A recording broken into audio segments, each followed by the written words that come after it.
কত সুন্দর ফুলে গেছে বন্ধুরা। উল্টে দিয়েছি। তোমাদেরকে এই যে একটা আমি ছিঁড়ে দেখাচ্ছি।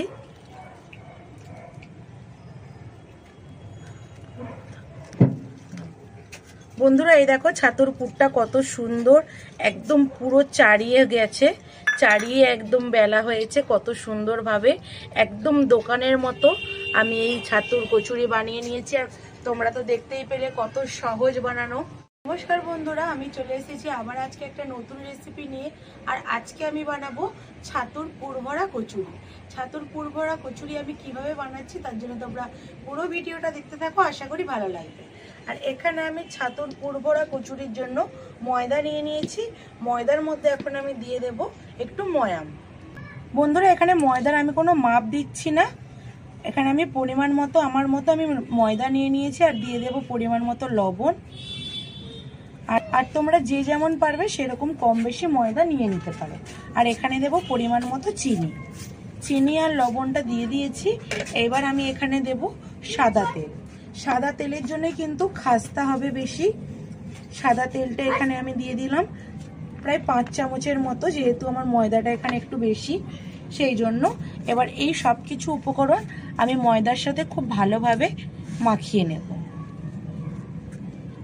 বন্ধুরা এখানে আমি ভালোভাবে ময়ামটা মাখিয়ে নিয়েছি। দেওয়ার পরে এখন আমি এখানে অল্প অল্প করে জল দিয়ে ডোটা বানিয়ে নেব।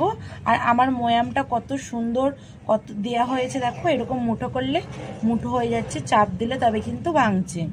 এইভাবেই ময়ামটা দিতে হবে। আর ময়ামটা যত ভালো দেওয়া হবে তত কিন্তু কচুরিগুলো খাস্তা হবে। এখন আমি অল্প অল্প করে জল দেব, জল দিয়ে মাখিয়ে একটা ডো বানিয়ে নেব। এখানে একবারে আমি জল দিয়ে দেব না, অল্প অল্প করে দেব আর এইভাবে মাখিয়ে নেব। বন্ধুরা এইভাবে আমি একটা ডো বানিয়ে নিয়েছি। আর এই ডোটা যে বানিয়েছি এটা কিন্তু খুব বেশি নরম হয়নি আর একদম শক্তও হয়ে যায়নি। এইরকম একটু ডোটা মাখিয়ে নিতে হবে, বেশি নরম করলে কিন্তু হবে না। আর ডোটা আমার মাখানো হয়ে গেছে। চাপা দিয়ে এখন 10 থেকে 15 মিনিট আমি রেখে দেবো। এখানে আমি ছাতুটা নিয়ে নিয়েছি একটা বাটির মধ্যে। ছাতুর মধ্যে এখন আমি এখানে দিয়ে দেব হাফ চামচের মতো ধনে গুঁড়ো,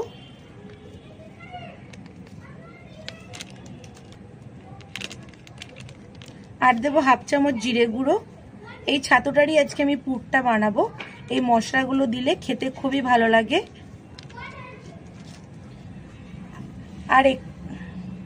আর এখানে আমি 4 থেকে 5টা রসুনকে এইভাবে ছিঁচে নিয়েছি, এটা দিয়ে দেব। আর এখানে দেব পরিমাণ মতো লবণ।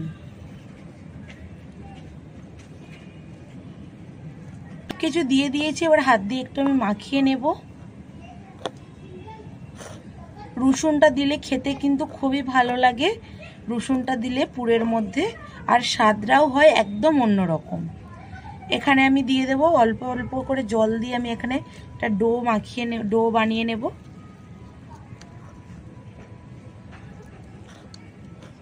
বন্ধুরা এখানে আমি এরকম একটা ডো বানিয়ে নিয়েছি। ডোটাকেও এখন আমি চাপা দিয়ে রেখে দেব। বন্ধুরা এখানে আমি ডোটা বানিয়ে নিয়েছি। ছাতুর যে ডোটা বানালাম, এই ছাতুর ডোটা মাখানোর পরে আমার এতটা হয়ে গেছে, অনেকটা। ছাতুটা জল দিলে অনেকটা বেড়ে যায়। এটাকে এখন আমি চাপা দিয়ে রেখে দেবো 5 থেকে 10 মিনিটের মতো। 15 মিনিট হয়ে গেছে। এবার আমি চাপাটা খুলে নেব।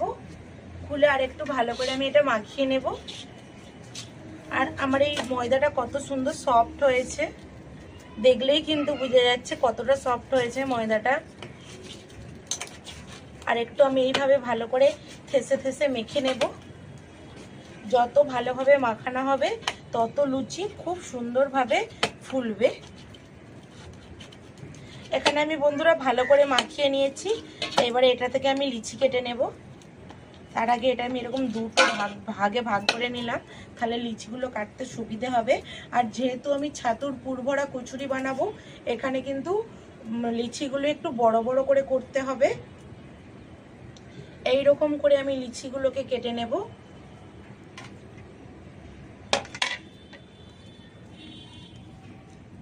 একটু বড় বড় আর না করলে কচুরিগুলো একটু মোটা মোটা হয়, ছাতুর কচুরি, সেই জন্য একটু আমি বড় বড় করে লিচিগুলো করে নিচ্ছি।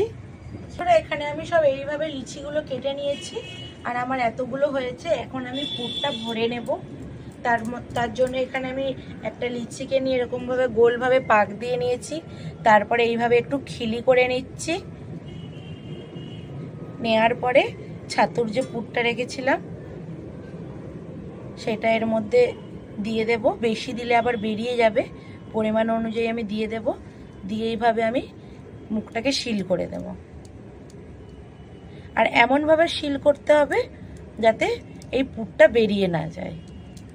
সিল করার পরে আমি এইভাবে পাকিয়ে নেব। এই যে আমার একটা কচুরির মধ্যে পুর ভরা হয়ে গেল। আরও একটা দেখিয়ে দিচ্ছি। প্রথমে এইভাবে একটু পাকিয়ে নিলাম, যেইভাবে আমরা রুটি, পরোটা, লুচি সব পাকিয়ে নিই। পাকিয়ে নেওয়ার পরে এইভাবে একটু করে খিলি করে নেব।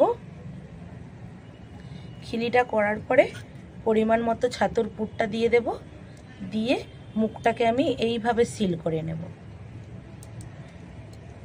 খুব ভালো করে কিন্তু এই সিলটা করতে হবে।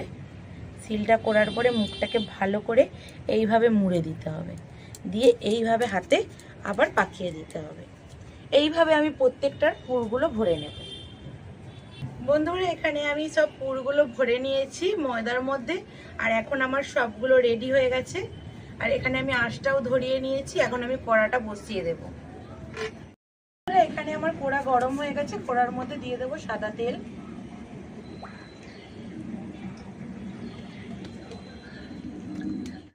এখানে তেলটা গরম হয়ে গেছে। আর এখানে আমি একটা নিয়ে নিয়েছি কচুরি বেলার জন্য। এরকম হালকা হাতে কচুরিগুলো বেলতে হবে, একটু মোটা করে করে বেলে নিতে হবে। এখানে আমার কচুরিটা বেলা হয়ে গেছে। এবার এখানে আমি তেলের মধ্যে দিয়ে দেব। তেলটাও আমার খুব ভালোভাবে গরম হয়ে গেছে। একটা একটা করে বেলবো আর একটা একটা করে ভাজবো।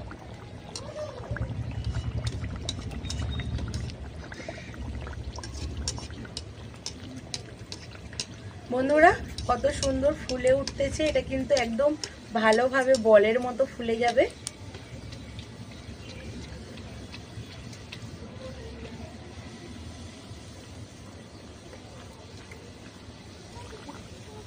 কত সুন্দর ফুলে গেছে বন্ধুরা।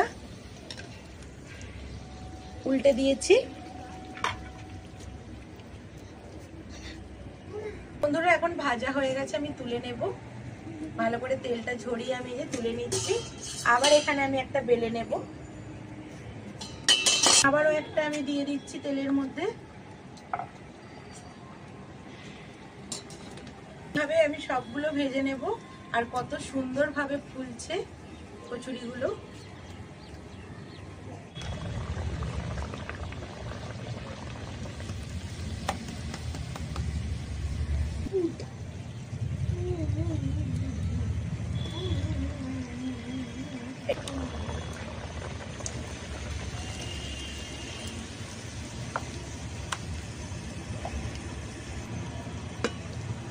দেখেন কালারটা কত সুন্দর উঠছে। সব ফুলে যাচ্ছে একদম।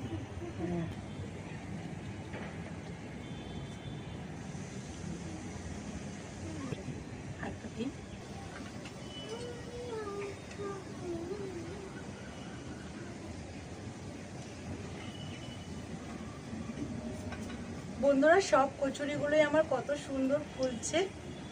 আর ময়ামটা যদি ভালোভাবে দেওয়া হয় তাহলে কচুরিগুলো কিন্তু ফুলবেই একদম এইরকমই বলের মতনই কচুরিগুলো ফুলবে।